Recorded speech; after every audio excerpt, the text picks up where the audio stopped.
all of Dave's old meds. As soon as he said he was suicidal, we took him to the hospital and put them all in there. So I didn't know what else to do. I mean, if he really wanted to commit suicide, there's nothing I could do about it, but I wasn't gonna make it easy. I think that I swallowed that shit for, years and years.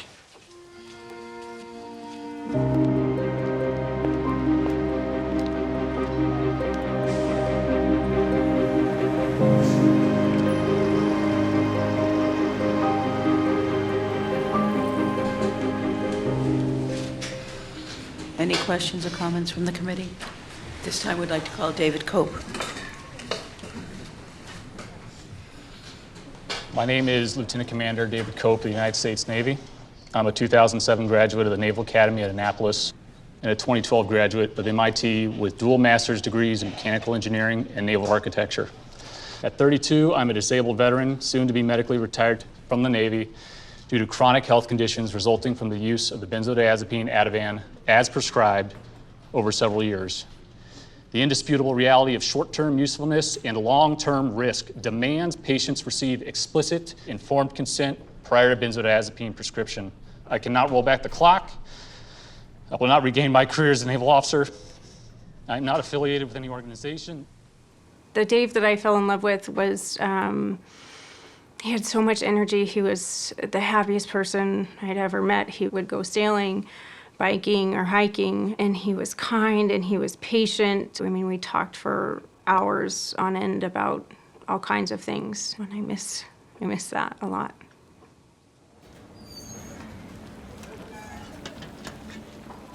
I was a waitress in New York City.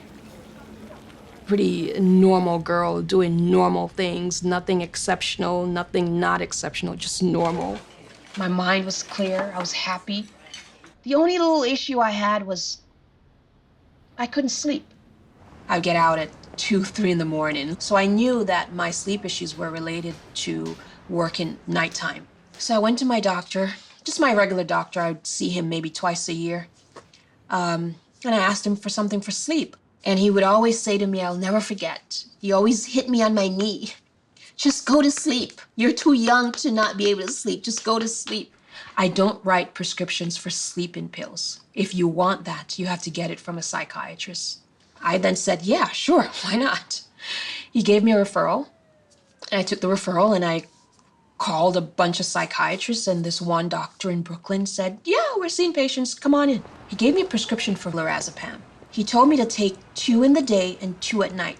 I then said, why would I need to take a sleeping pill during the day? I don't want to sleep during the day. And he said that is how it works. I said, okay.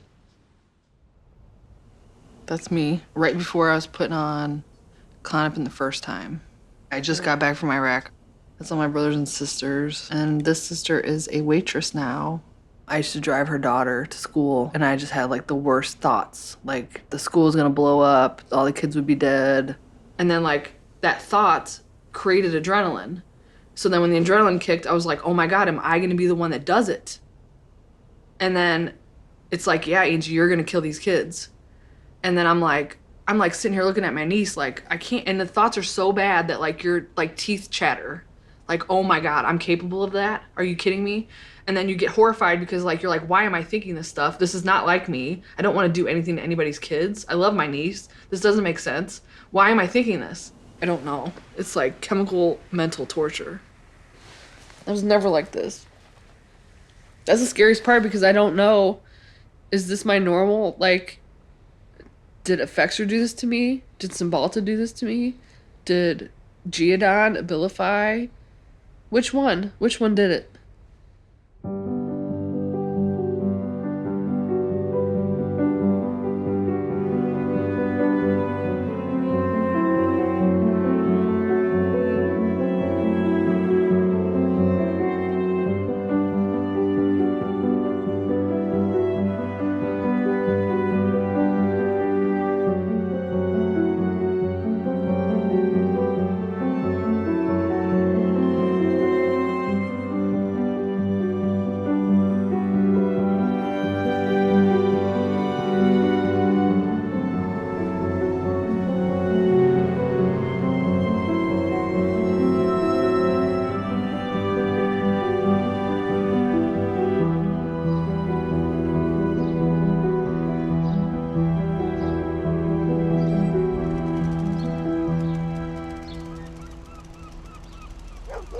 I was a restless child. I was always thinking ahead, thinking what comes next. My mom, I think she would call me the worrier of the house. I worried about the unknown, things that weren't in my control, and I would overthink them.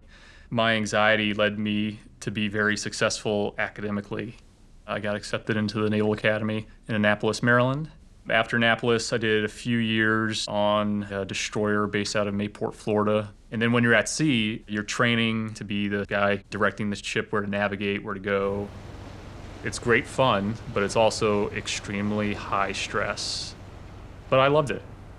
I was pre-selected for satellite systems engineering. Part of that was going to grad school. When I got the acceptance letter from MIT, it was one of those moments where you're just like, this is not happening. It must be a mistake. But then, stars have aligned, and I was really happy.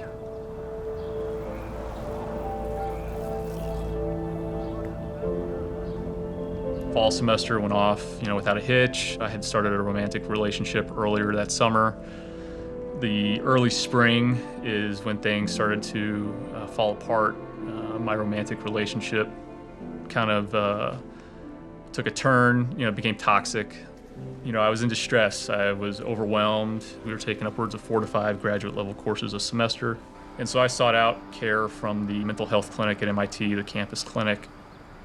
They diagnosed me with general anxiety disorder. The presented solution to my problems was a prescription for the benzodiazepine Ativan, which I'd never previously known about or taken, and Zoloft. They work as advertised. I mean, it's very immediate effect. It's very calming. And all along the way, I was noticing changes, and I can remember distinctly the first time I was concerned about it. I was a teacher's assistant for a small group of students that was doing ship design, and I was running them through a program that I had used extensively for the last several years. And I just got to a point where there was just a cognitive block. There was just a wall, just a block. I didn't know where to go next. I said, Doc, this really isn't working. I need something out. What else could help me? And the solution was diagnose me with ADHD, put me on amphetamine. And from that point on, it's about 6 to 8 months beyond that, everything was grand. Dave told me probably on our 3rd or 4th date that he was on medication for depression and ADHD.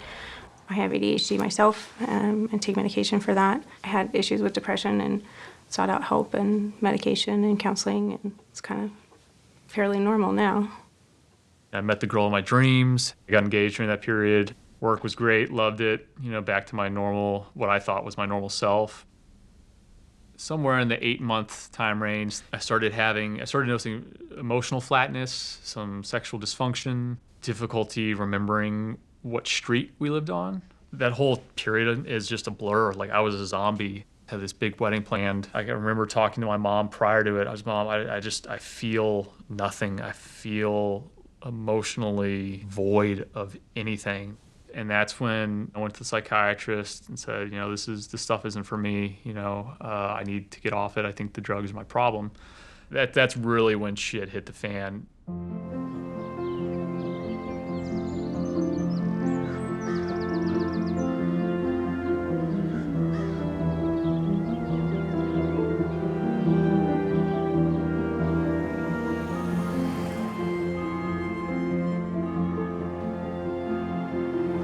Be open, they close the lodge. It's like the birth year or death year. This long walk today will help. It will. I've always been very close with my parents, even when I was a child.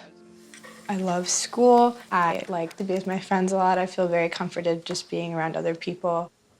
When I was 11 years old, I moved from Nashville to Milwaukee, Wisconsin. We moved a lot for my parents' various jobs, which was very hard in terms of keeping lifelong friends. I would oftentimes just sit in my room and listen to music and just honestly just kind of mope around.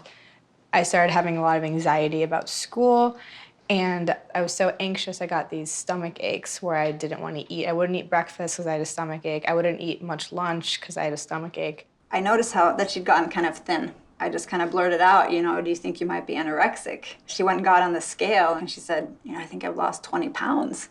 And so I just totally freaked out. And got an appointment same day. And then toward the end, the therapist asked me to come into the room. She said, I think what would really be best to kickstart this treatment is for her to get on antidepressants. Wait a second, we came here for the talk therapy, right? We didn't come here to kickstart it with medication. That's the whole point of going to a therapist, I thought. Rebecca was prescribed Zoloft for the first medication. She said it didn't really make a difference. She didn't feel any better, but she also didn't really feel any worse at that time. So when we saw her doctor again, the doctor switched her to Prozac. Shortly after, I had a business trip, and I got a phone call from Rebecca, and she said, you know, I've been seeing this little girl. And I'm like, what do you mean you've been seeing a little girl? Yeah, like you know, she's not really there, but like I can see her, and I named her Alice. Like, I genuinely thought that there were people here in the room that weren't there, that people could also see, but they were very real for me. Like, in my head, I knew that they weren't there, but they were there, and I couldn't explain that away. And I said to Rebecca, well, does it scare you? And she's like, no, not really. Alice doesn't seem to do much. You know, so it was a benign hallucination at that time. And so we were alarmed, but we didn't want to overreact either. One of the people that I had, the real, not real people that I had been seeing sort of interacted with me. That was always what kind of kept me in check with reality. They're not saying anything, they're not doing anything, they can't touch you, they're not there, it's fine. So I went into my parents' room, just like, shaking, frightened, crying, and I told them what had just happened. She came into our bedroom late at night, and she was shaking. She said, you know, the hallucination touched me and asked me to come into the kitchen so I could hurt myself. And they said, you know, enough of this. She needs help.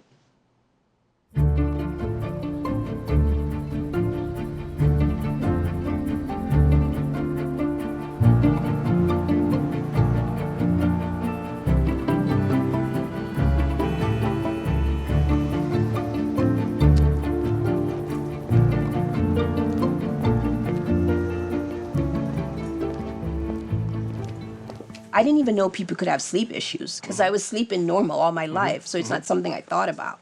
But I had a feeling it was my job. I just didn't think I could quit my job. I thought I could get help for it. That's how come I went to a psychiatrist. And he prescribed me this drug, lorazepam. I took it for 6 years. And You took lorazepam for 6 years? 6.5 years. Unfortunately, that's the problem that most pharmacists see with lorazepam.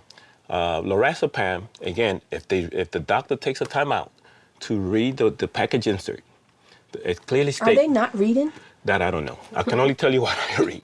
The package insert from the manufacturer clearly states that lorazepam is only for short-term use, maybe 2 to 4 weeks. The lorazepam hasn't been studied for long-term therapy. I asked him, I said, can I take this drug? Are you sure it's not dangerous? You sure I can stop when I want? And he said, yes, yes, yes. And it did help me to sleep. I slept like a rock. The use of benzodiazepine has increased tremendously over the years. Since they've been around for such a long time, a lot of doctors have forgotten about the side effects and the possible dangers of these medications. None of them were ever meant for long-term use, but everybody knows somebody who's been taking benzodiazepine for years.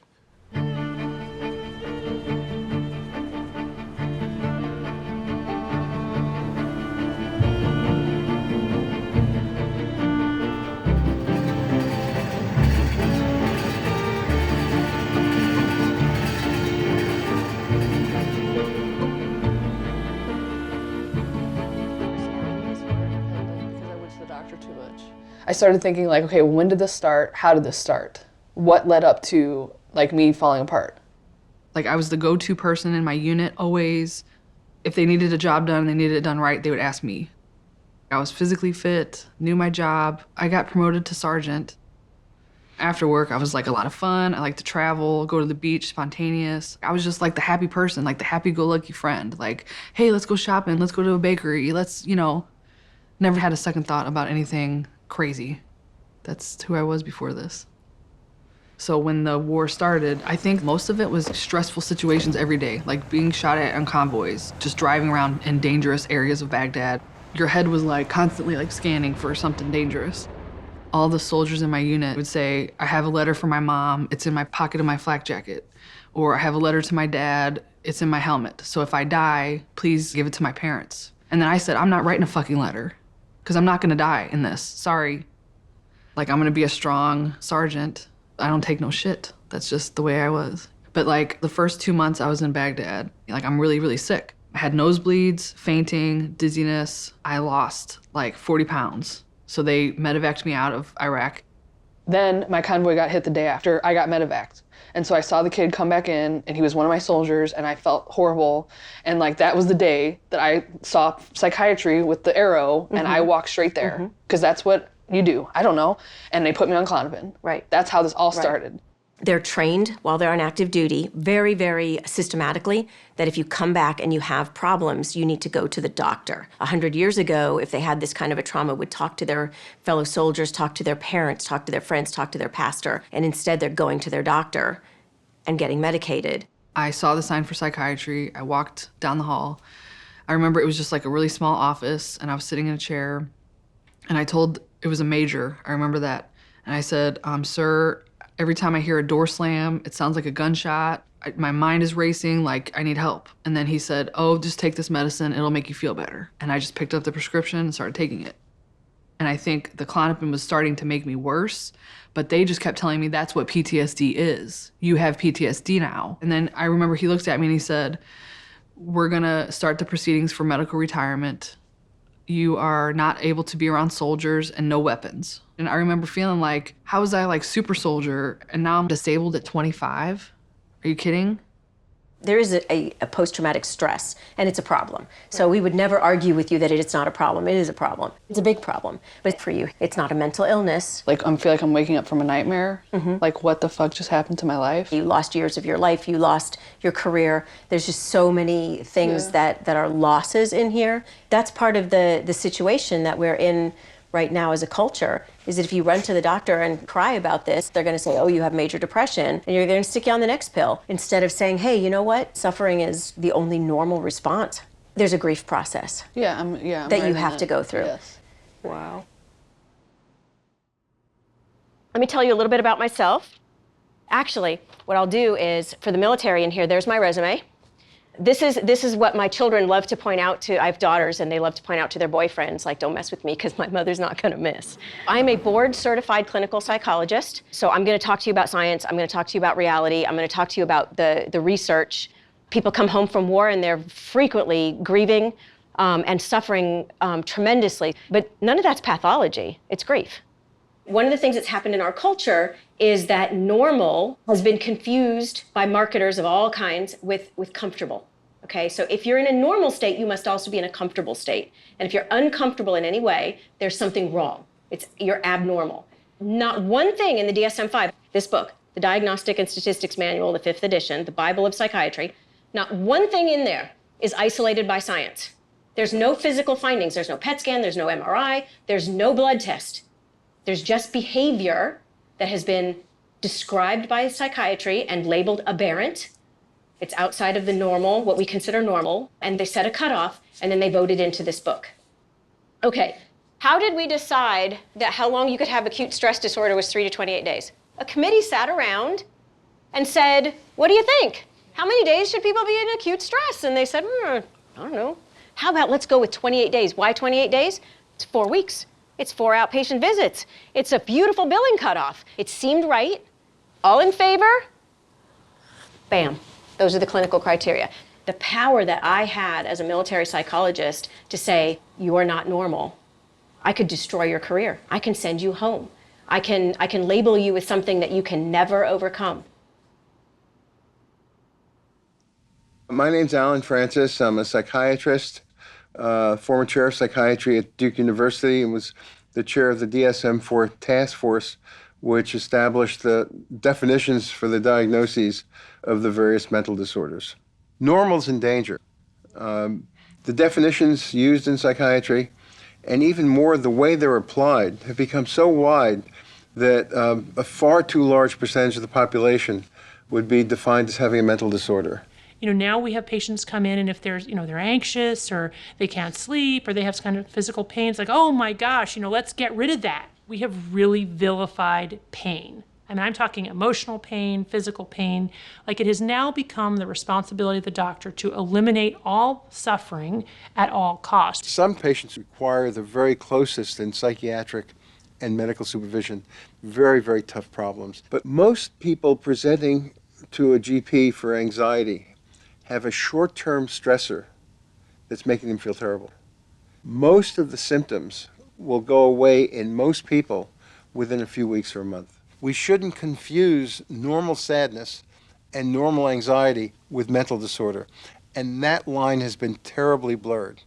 There is a cultural context, and the context really goes back to the arrival of antibiotics in late 1940s and then the polio vaccine. They really do change life. Bacterial infections are no longer a problem, and now we have this magic cure for polio. So now we believe in magic bullets. Pretty soon we're going to be having magic bullets for everything.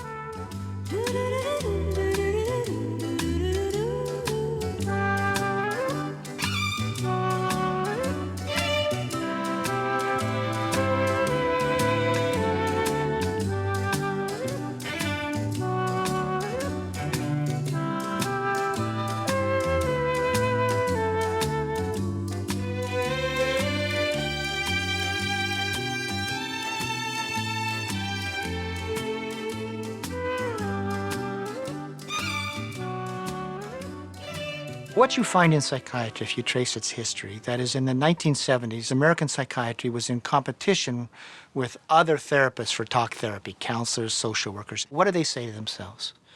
They say, we need to present ourselves as doctors, as medical doctors. We need to put on a white coat. They adopt a disease model for categorizing psychiatric disorder. We're going to say these are diseases of the brain, illnesses of the brain, that our drugs, therefore, treat the symptoms of those illnesses. It centers on this chemical imbalance theory of mental disorders.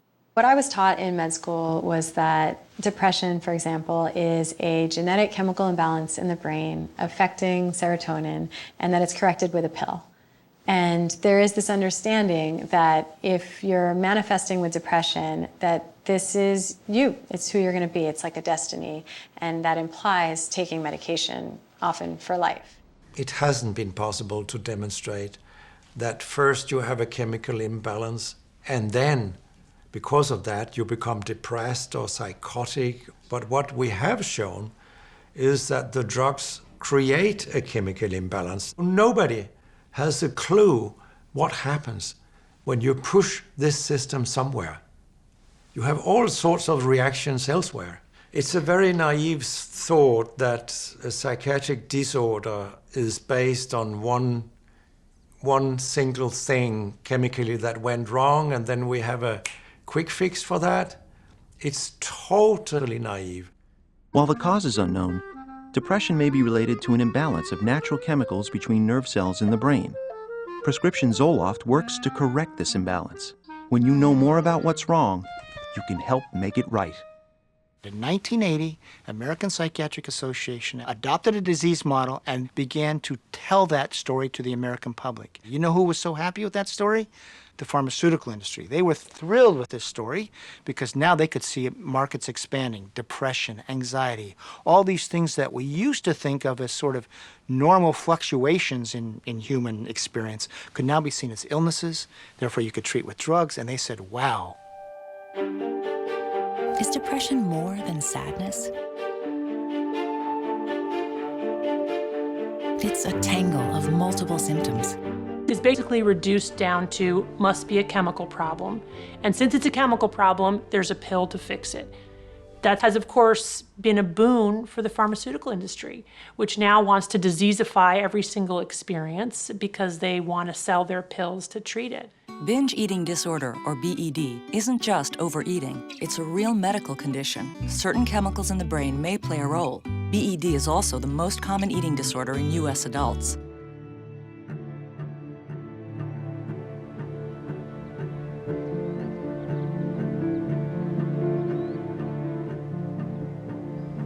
I never really thought that the medication was a bad thing, I was like, yeah, if this is gonna make me feel better, awesome. Okay, if this other one's gonna make me feel better, awesome. Oh, if these 4 are gonna make me feel better, great, let's do it. I will try anything. There was never any notion that the medication was causing these symptoms. It was more like the disease was developing. The only warning she sort of gave, but she was very dismissive about it, was you might hear, Mr. Green, that in some instances, people who are on antidepressants might have suicidal thoughts, but this really isn't something you should be overly concerned about. She said kind of almost flippantly, like, oh, you might want to lock up your knives. So we went out and bought We did. a lockbox Yeah. and put anything, dangerous in there. And that's really when it kind of sunk in even more, like, wow, this is serious. So I was hospitalized that first time when I was 13. But over the course of a year, I think I was hospitalized seven, 8 times. Leaving her in a hospital, a psychiatric hospital, I mean, this is just, this was not our life. This was not our daughter. We knew our daughter. We knew, a few months before she had been sort of, a little depressed, melancholy, but this was a far leap from that. And once in the hospital there, they added an antipsychotic because she was now experiencing psychotic behaviors. In addition, they had to prescribe another medication to take care of the known side effects of the antipsychotic. We didn't really know what else to do when we were in the system. We wanted to trust the experts. So, we went that route. The more medications they added, I got side effects, and then they would add medication to cure the side effects. And on it went, and I think at one point I was on 6 or 7 at one time. I could not reach her. She was in some other place, and that was probably the scariest moment for us. Yeah, she wouldn't respond if we talked to her. She was clearly in another world. We kept thinking, have we lost her? Have we lost our daughter? And for a while, we're like, she's just gonna be in our basement for the rest of her life. My mind was just filled with horrible thoughts, like about me and about how horrible I was and how much I hated myself. What is even the point of me being here anymore? Many, many people are getting an antidepressant, an antipsychotic, a benzodiazepine, and a sleep medicine without any rhyme or reason. And instead of the beneficial effects of these different medicines adding up to something wonderful, very often their harmful effects add up to something terrible. When I got out of the Army and went into the VA system, it was like a whole nother ballgame. It turned into like cocktails of antipsychotic, antidepressant, benzo. I would say to the clinician, like, I don't have good feelings. All I just feel is numb or anxious or depressed. I don't ever feel happy or grateful or like loving. And then, we'll just add another medicine. Maybe that one's not working. So then we'll switch to a different one. So basically my medication history is just a succession of, this doesn't work. Let's go all the way up to the highest dose and see what happens. Okay, it didn't work. Okay, come back down. Okay, that didn't work, so let's switch it and try another one. It's like a hamster wheel that I never got off of until now. What happens to someone like Angie is that when they get on these medications and they begin to deteriorate, the attribution is to their mental condition as opposed to the medication. And so when they go in and they say, you gave me an antidepressant and now I'm really depressed, then they say, well, I see your depression is worsening. And so they up it or add a medication. Next thing they're on uppers and downers. And you just see this pattern. And every time they go in, it's their deteriorating mental condition. Instead of somebody saying, your drug may be your problem.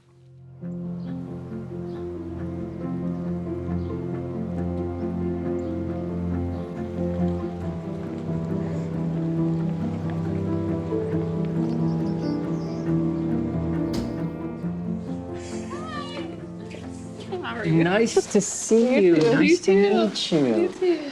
Thank you for coming. It's awesome to be here. I'm so nervous because I can't talk like this at my own school. So I want to just run through my story quickly and then just talk because I'm sure you have really cool questions. I was on a cocktail of 17 medications at once. And then basically from 2006 to 2016, it took me all that time to get off of everything else. So every time you went in and you were prescribed some of these medications, what were you told about the side effects How much information were you given before you were prescribed this medication? In the office, you have 10 minutes with the psychiatrist. That's it. So then they're like, so how are you feeling today? And then you're like, well, I'm still really anxious and I didn't sleep last week.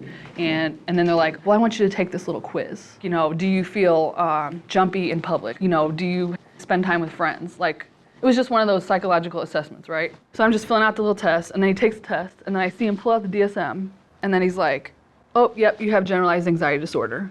And I'm like, what is another label gonna do for me now? Like, really? Another label, thank you. Now I have addict, PTSD, generalized anxiety, panic disorder with agoraphobia, major depression. Like, for what? What does any of those labels do for me? Nothing. I'm doing everything that you tell me to do, and I'm not getting better. So the most hurtful part of all of this that I want you to listen to is that I did all the therapy. I saw social workers, therapists, psychiatrists, psychologists. Not once did somebody say, it could be your meds. Not once in 13 years. That is what hurts me the most. And now I'm in social work school. I have all A's. My brain is coming back. I can write a mean APA paper. You were talking about, you know, a lot of these meds that are being prescribed for 4 to 6 years should only be taken for a few weeks. Do you think there's ever a place for medications, or would you ever hold someone's hand through that decision process?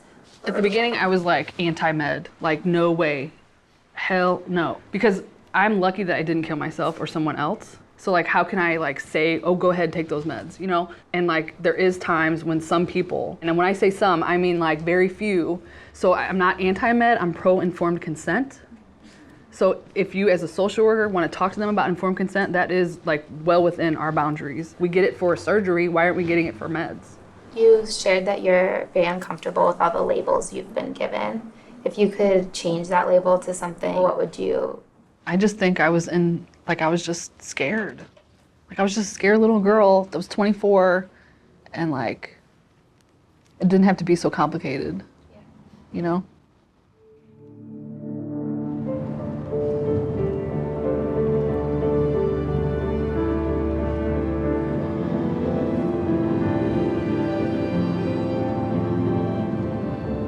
So I was first diagnosed with ADHD when I was 15, I think. I remember it being a relief to get the diagnosis. Oh my gosh, okay, that's why everything's so hard. It's not that I'm stupid, it's not that I'm lazy. I was pretty severely depressed. I mean, I couldn't go to school. I just cried all the time, and yeah, it's kind of a mess. At that point, then I was put on Dexedrine. I felt a ton better and was able to go to school on a regular basis. I felt some hope again. I hear anecdotes that vary. Anecdotes of the great effects of drugs, and I would say that's about 20-25% of anecdotes I hear are, this has really been great for me. This has helped me through a very difficult time. About 40% saying, it may have helped some, it's hard to tell what exactly it was doing. I can't say it hurt me, can't say it helped me. I seem kind of indifferent to what it may have done. And then I get the other 30% or 35% saying, this hurt me, this damaged me. That's the anecdotes I've been hearing. And I think that details a little bit what you find in the literature out there. You know, when they come to see a doctor, they want that pill that they hope will take care of their problem thoroughly and rapidly. And most of these medications will actually do that very well in the short term. So that's the other thing that's so hard about it. In the short term, they really work. The reason that I kind of changed the way I practiced was the realization that I was actually harming my patients. It is very clear that there is a cohort of patients for whom getting off of these drugs is exquisitely painful.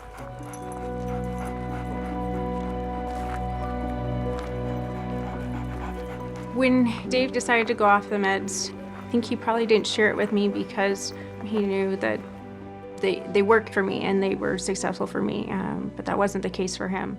She knew something was different. She knew something was wrong. I was having a lot of irritability, a lot of difficulty communicating, so it put a lot of stress on our relationship, and we just didn't talk about it much, you know. I thought I was the worst wife in the world, and I didn't know what was going on. And every day driving home, I was like, okay, what can I do differently? And about, I'd say 4 weeks later, he shared with me that he had taken himself off the medication. And that was a huge relief to me to go, okay, it's not me. But yeah, he became short and irritable, and he wasn't positive anymore. Everything was negative. I was totally dysfunctional and began experiencing this, what I'll call this irrational, terror-like level of anxiety that I had never previously experienced. I'd come home from work and I found him on the kitchen floor, curled up in a ball, just sobbing and rocking. Didn't want anybody to touch him, be anywhere near him. He'd go, find a place to go hide in the house and just sob uncontrollably. It was really, really hard to see. I got to a point where I wholesale refused to consume any more drugs, and that kind of came to a head several months ago. And that's why right now we're separated. The breaking point for me deciding to move out, there was a couple of things. He is of the mindset that it's just going to take time and there's nothing that you can do. And I said, here's what the options that I see. They're mostly medical based, and he's absolutely refused. I explained my entire background to my psychiatrist. I said, look, I took pride in being in the Navy. I took pride in surviving and making it through MIT, and I had high hopes to do good things for the Navy and for the country. And now I don't know who I am. And the only thing that's happened between then and now is I've been exposed to a series of very strong psychiatric medications. And the answer after 20 minutes was, well, I can give you a prescription for Cymbalta.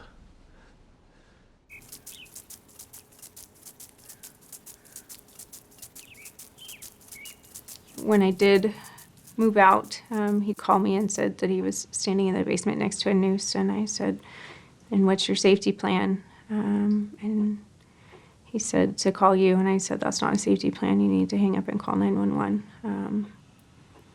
And having to tell him that, it feels callous to me. When you're going through withdrawal psychiatric drugs, the best thing is to kind of get back off that ledge and just say, Dave, just give yourself more time. Give yourself more time. Continue to fight for it. And someday, you'll regain a sense of normalcy in your day-to-day life.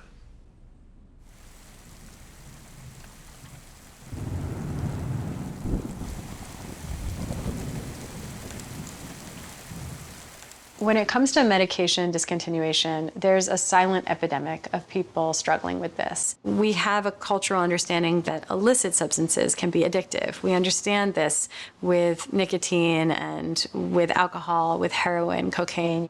But for whatever reason, we don't think of psychiatric medications as addictive. Taking that first pill, it's not free. It comes with the potential for physiologic dependence. People are jumping out of their skin, feeling terrific anxiety, having all sorts of physiological symptoms that are difficult to bear.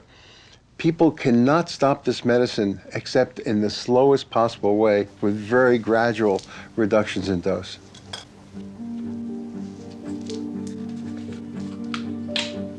So this is how I cut my pills. So I'm doing here a 10% taper. So I'll take the pill, I weigh it. So a whole pill at 2 milligram weighs 0.15. Now I need 10% of that. You don't want to take off too much because you're going to waste the pills.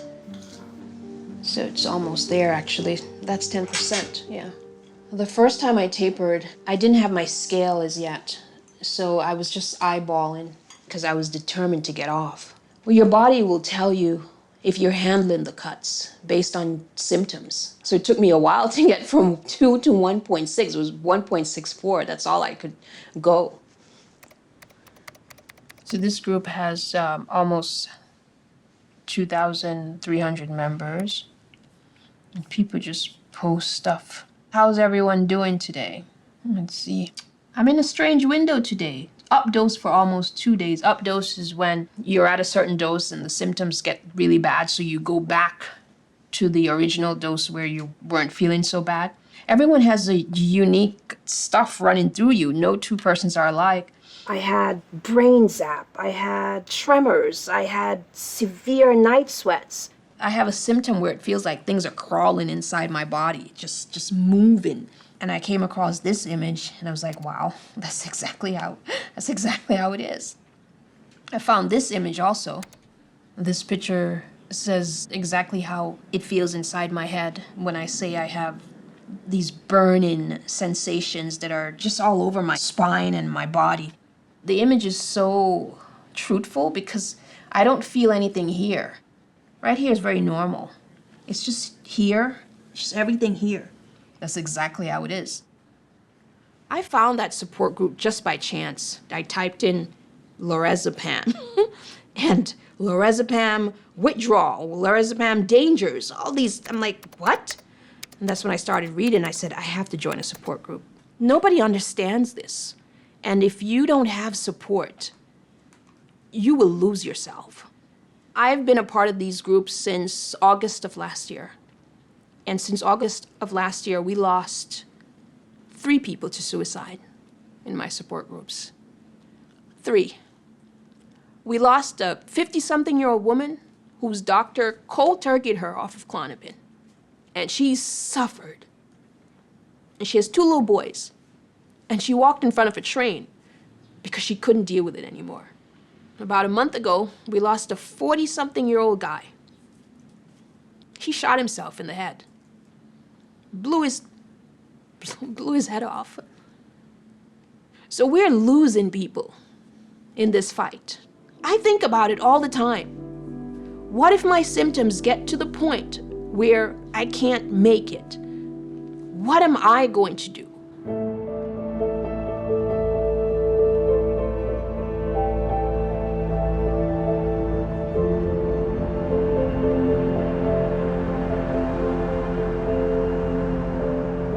I finally got off all the drugs. All the intrusive thoughts stopped.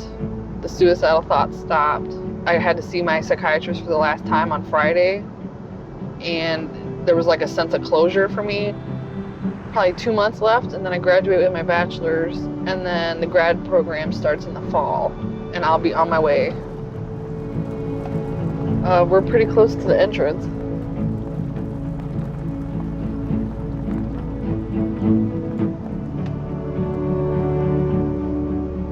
Hi, I'm Sarah. I'm Angie. Nice to I'm meet you. Dr. Featon's daughter. Cool. Awesome. Yeah, I see. You're gonna be in the house. Which one's the house? The one with the porch. Okay, perfect.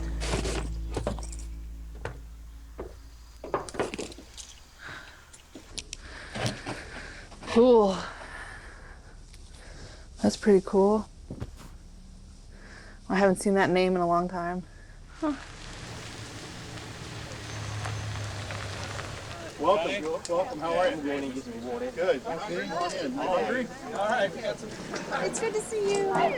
Oh my God, it's great to see you. Come on in. Just put your gear on the deck. No rain. We should be good. Welcome, Mom.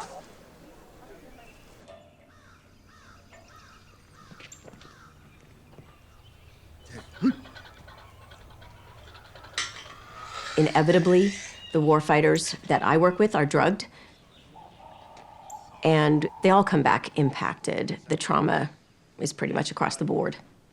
So I'm going to give you Dr. Featon's version of the suicide lecture.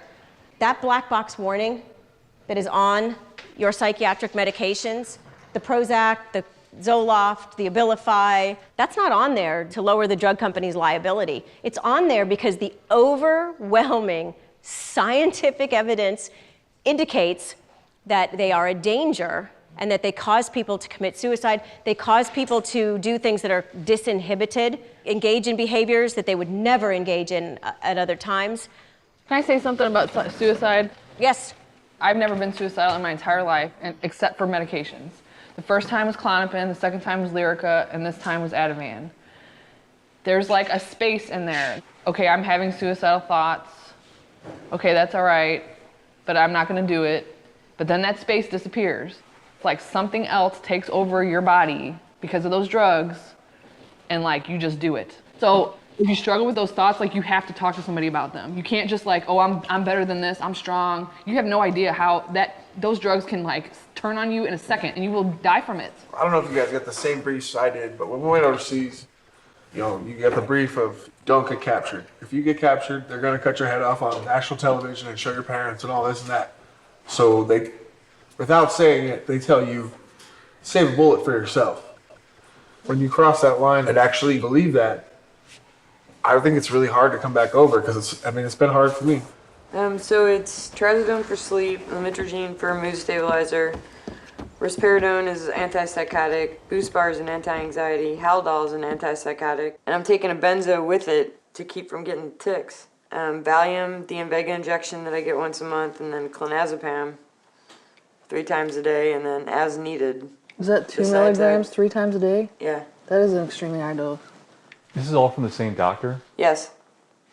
She's on 2 benzos, in addition to 3 antipsychotics and an injection. I should be a happy, That go-lucky zombie. that's amazing that your respiratory system is Still working? Functioning, yeah. What's really scaring me is once I'm off this medicine, what am I gonna do? Because for the better part of 15 years, I've been on medicine. And no one's told me anything different. So what I'm hearing here this week, it's like almost a brand new life for me. The main thing for me is hearing what other veterans are saying, and it's the same thing that I'm going through. Which things? Well, like number one, why do I want to kill myself? I can't figure this out. I have 2 beautiful kids. So why do I want to kill myself? There's no logical answer. Were you ever suicidal before the meds? No. It is a long journey getting off of them, and you will experience some very, very unpleasant symptoms. And one of them for me was this extreme levels of irritability. And it destroyed my relationship with my wife, and we became separated over it.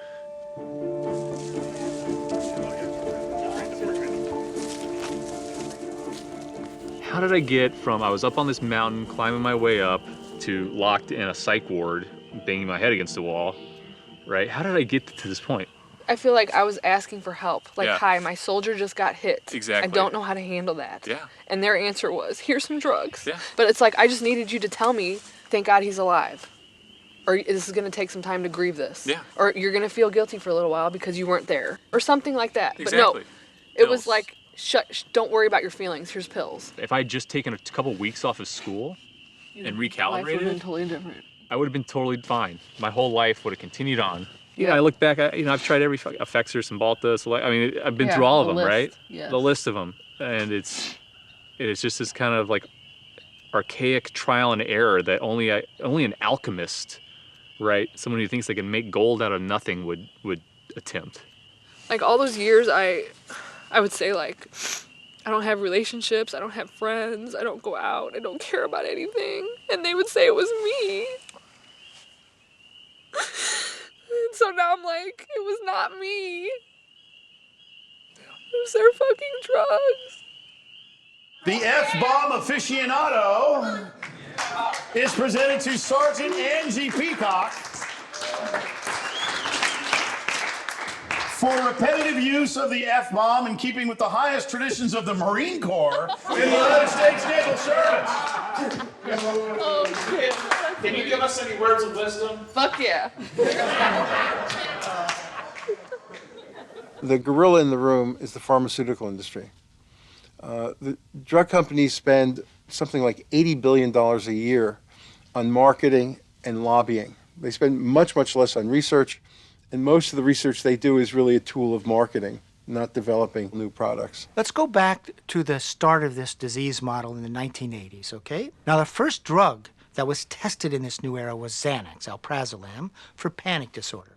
And here was the study they conducted. They compared Xanax versus a placebo group, and the primary outcome measure was the number of panic attacks on average per week. And after 4 weeks, Xanax was doing better. Fewer panic attacks. At 8 weeks, the Xanax patients were doing no better than placebo. And then at the end of 14 weeks, the Xanax patients were doing worse than they were at the beginning, and much, much worse than the placebo patients. The trial told of harm done. It told of people who were going to get addicted. When they came off, they'd have all sorts of withdrawal symptoms, and some people unable to get off, okay? That's what the study showed. What did they report? They didn't report the 8-week results. They focused on the 4-week results because that was a story that told of an effective new treatment for panic disorder and completely hid the 14-week results. Pretty soon, Xanax became one of the best-selling drugs in the country. It is still prescribed left and right.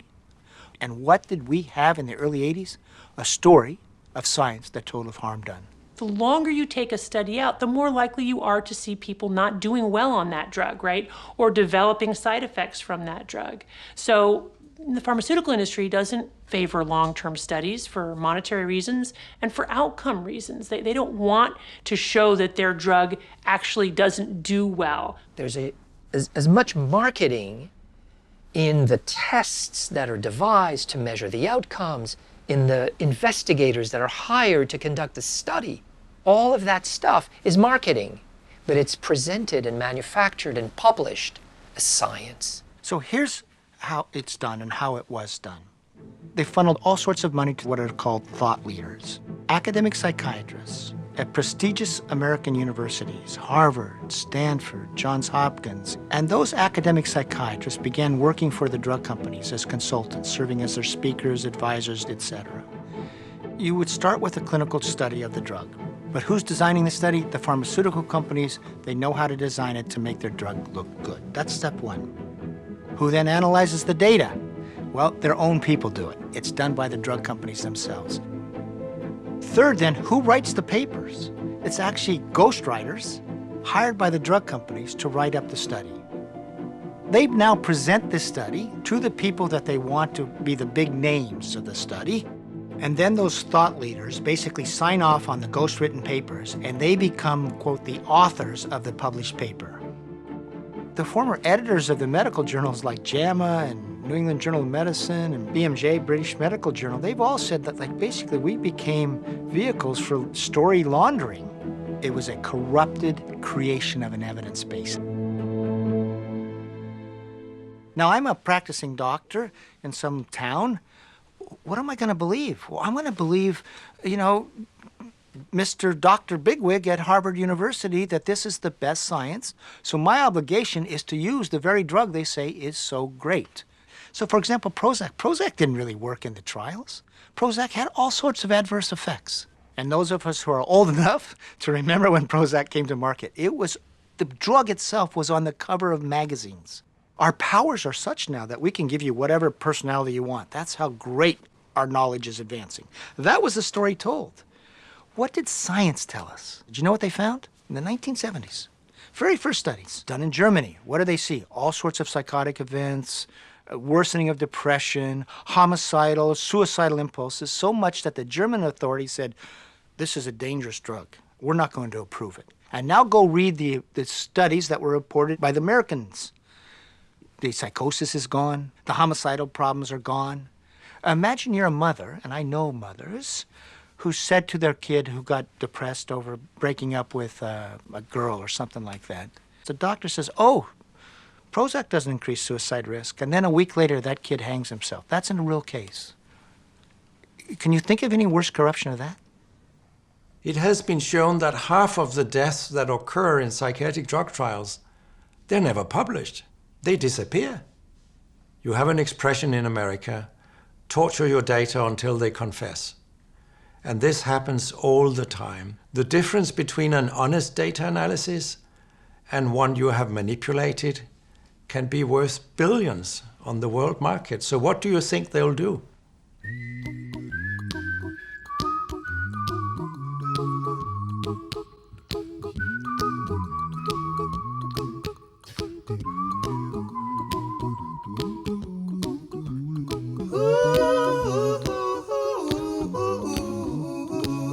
Don't worry.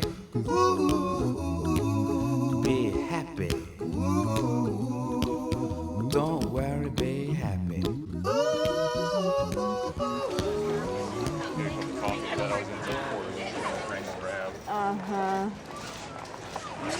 Marcus, I'll keep track. You want to start on this side? I'm still nowhere near the person that was, but this is how I explain it to my wife. Like, I know I love her. I know I can remember, I can recall the feelings and the sensations of when we met, when we dated, when we got married. But I don't feel love. I don't feel love for her. I don't feel love for my dog. I don't feel love or connection. I mean, it's almost like I don't feel for other people's concerns or feelings or emotions. And I think that's multifaceted. I think it's partly the drugs. I think it's partly brought on by the severe trauma of going through the experience. I don't know. My family hasn't necessarily understood why I've chosen to come back and stay in an abusive relationship. Why do they define it as abusive? I mean, I've said some hurtful things. Yes, and when you were in the absolute depths of it, you were abusive. In what way? Verbally abusive? Yes. Okay. Not physically abusive? Not physically, no, but verbally abusive. I can recall telling you, you just got to give me time. I'm so mad at you. Why were you so mad? Well, because we had given it time and it wasn't getting really any better. And I didn't feel like that treatment plan was necessarily working. And you said some pretty horrible things. And it happened so quickly after we got married. I felt like it was like a bait and switch kind of deal. So what do you think about you trying to get off the Vyvanse this summer? I would like to try. Yeah? I think it's going to be hard.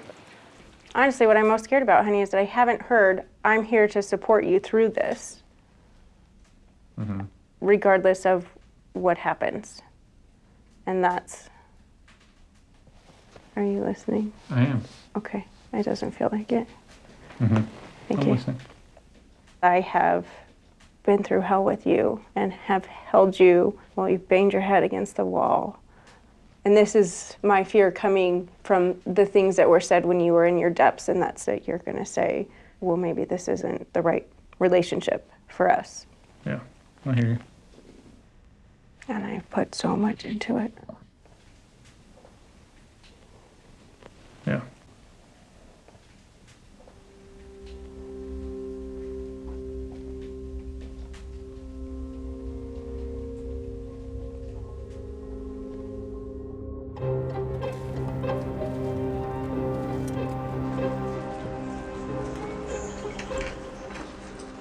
There really is no research on the long-term impact of stimulant use, but the longer you're on them, the higher the dose, the more risks that you incur over time, and the less actual benefit you get from that drug.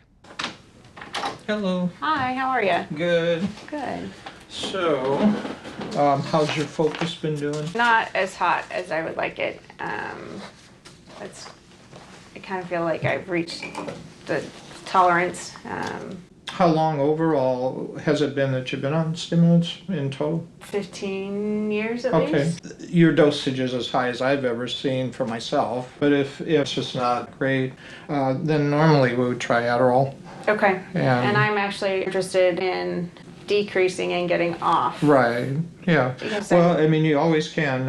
If I were you myself, I wouldn't just abruptly stop. Well, no, I'm not interested in abruptly stopping. That's what Right. my husband did, and that was not pretty. Right. You could actually open the capsule and gradually, day after day, just take out a little bit more. Okay, at what rate? You could kind of judge. You could maybe drop a third of the amount out, one of them, wait for a few days, take a third out of the other one, and just kind of wean off. If on the other hand you said definitely it's better to be on the medicine but it's still not great, then I would recommend trying Adderall just because it's got a little bit higher potency. Yeah. Yeah. Well, thank you. I appreciate your Oh, yeah, time. sure. Thank you. Anything else? I think that's it. No, super. All right. Thank you very You're much. very welcome. I appreciate You're it. very welcome. Doing it for Dave, he wasn't in the picture, then I probably wouldn't be doing this. Oh, look, there's Dave. Hi, honey. How'd it go? It went good. Okay. And he recommended if the Vyvanse isn't meeting what I need, that I should move to Adderall. Oh, of course. Yeah, so I think that's what I'm gonna do. You're joking, right? Yes, I am.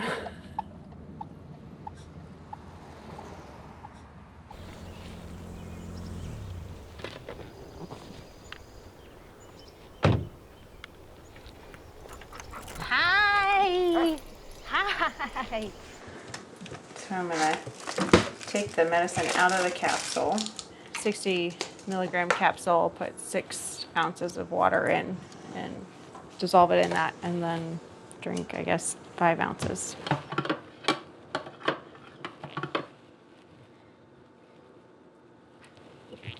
That's it. All done. Good boy. Well, I guess it's the start of a journey, and see what happens there.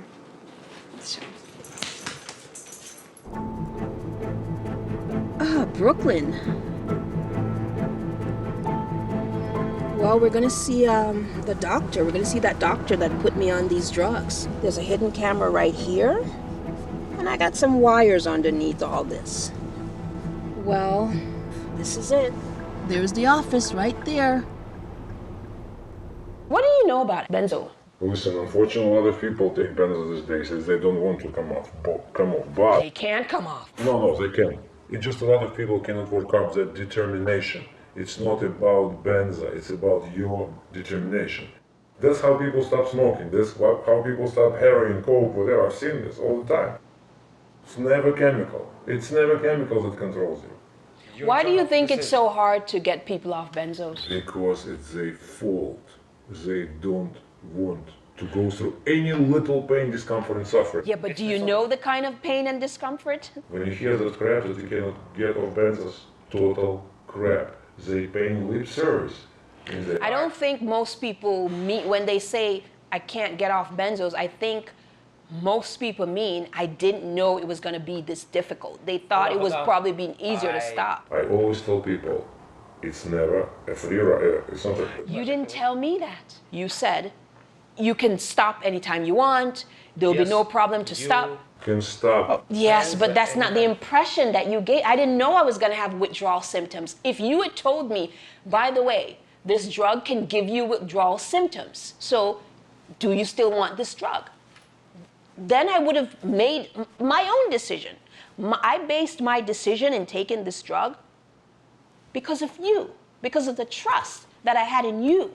If I was given the clear picture as to what the profile of this drug was, I would have said no freaking way. He's following the script. He said, I went to medical school, and I'm a board-certified psychiatrist, and I follow everything that they say to diagnose people. So basically, he doesn't believe that he's doing anything wrong. Informed consent, I think, is so important here because the typical encounter might look like someone going into their primary care doctor's office and reporting symptoms of depression. And they might walk out of there with a prescription for an antidepressant after maybe an 8-minute conversation. That's not enough time barely to cover potential side effects, let alone the true story around efficacy or alternatives to antidepressants. To me, when I'm talking about this choice of how should we manage your depression, that's the least I can do is let someone know this is a valid option, but you deserve to know what you might be getting yourself into.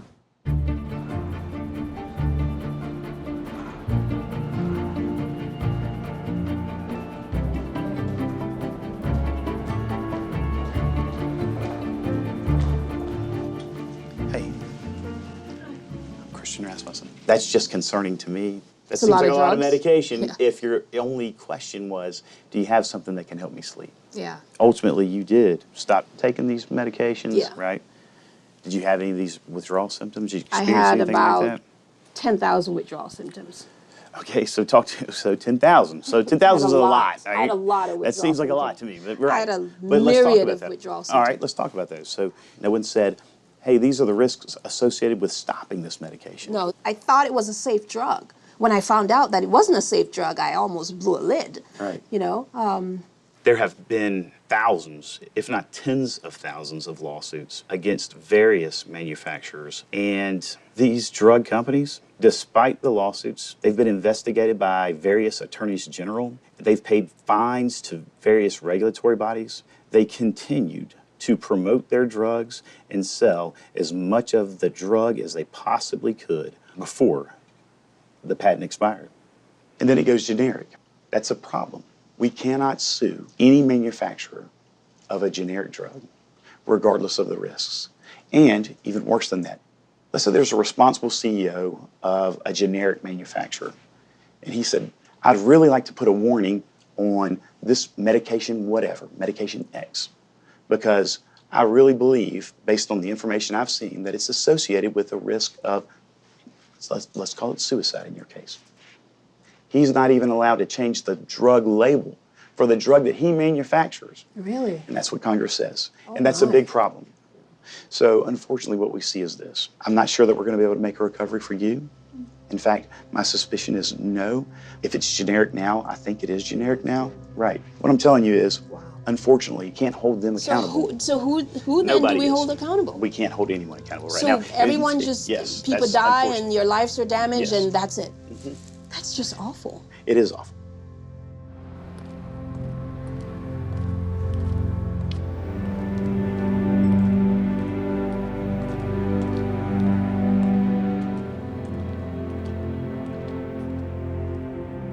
We go into this field because we want to help people, but it's very difficult to know where to turn for unbiased evidence on these issues. The pharmaceutical industry has tremendous influence over what doctors learn, how they learn it. So general lack of knowledge about the dangers of these drugs is one of the main reasons that doctors continue to prescribe, even when they're inadvertently causing their patients harm. I asked, right before she went on medication, she was just fine. She was a little depressed, but she was not having psychotic episodes. She was not having body tics.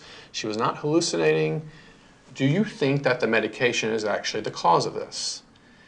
It was as if I was asking the most irrelevant question in the world. I never got a really response. It was just not worthy of their attention. The more that we were talking about, this is who Rebecca is. We know our daughter. We know this medication has turned her into someone else. We said, we don't think she should be on medication, and here's why. And we read off the list of symptoms. He basically said, I think this is a really bad decision, a huge mistake. It was a reminder of a year in which, by and large, whenever we went down this path of, is medication harmful, we got no support from the psychiatrists that we saw. None. If it's not medication, then you're not doing it right. But we stuck to our guns. And this sounds very dramatic, but I feel that decision saved our daughter's life. I kept thinking when she was first telling us that she was feeling depressed that I wouldn't even have had the vocabulary to say that when I was her age. So that just tells you a little bit about how pervasive this has become in our society. I see children who are acting out or feeling distressed. They are like the canaries in the coal mine, that are basically shouting out, like, there is something wrong. But, we quiet them.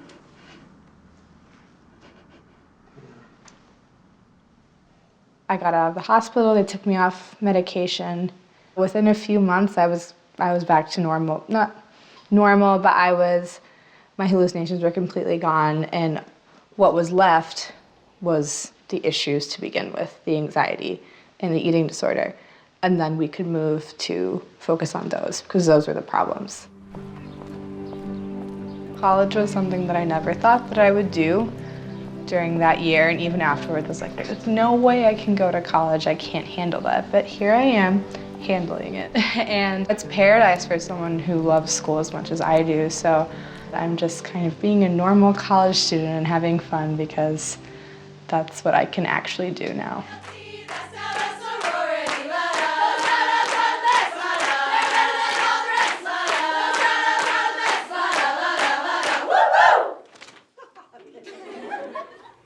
So why did you do this for me? I was just as concerned as you were about coming off the drugs, and I wanted to make sure that you were in charge, right? You did what you felt was best, but you also had the tools laid out for you. The best way is essentially an exponential taper, and that's what we plotted out here. And what that leads to is this nice, slow decline over an extended period of time. Do you think it was of any value? Well, yeah, because when I did it myself, I went down too quickly and it felt horrible. And this gave me a clear plan with specific dates and numbers. So it was very helpful. Math can be love.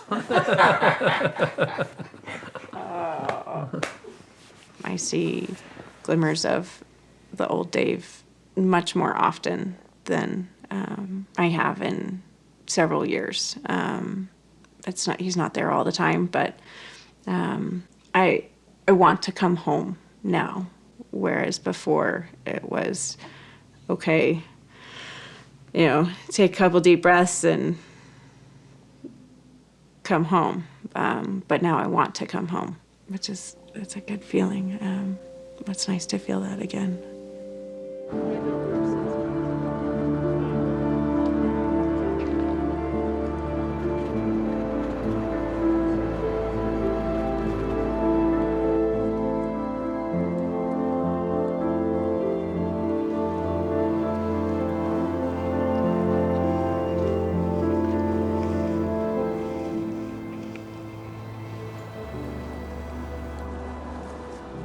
So he got killed in action a month to the day after I was medevaced out. So now I'm processing this grief 13 years later, which most people would say, you should be over it by now.